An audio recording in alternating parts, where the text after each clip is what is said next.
একদম ডাঙৰ খবৰ জানাই দি আছে Barak range council first meeting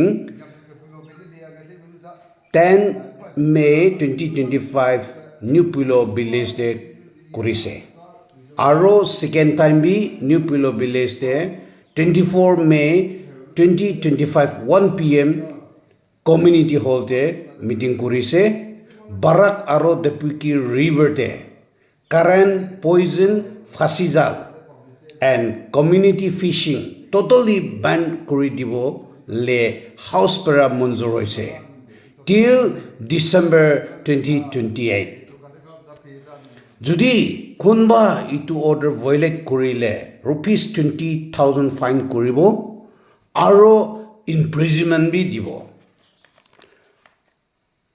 Barak Range Ad Hoc Council elect kori loise President Mr. Akut, Chairman Mpai New Village, Secretary Ishabrangbe Hegew, BDB Secretary Ol Puilo, Treasurer Nam Simbo, Chairman New Nalong. Aro itu karne public khan bi morom bara cooperate kori dibi bole janai diase. Thank you all.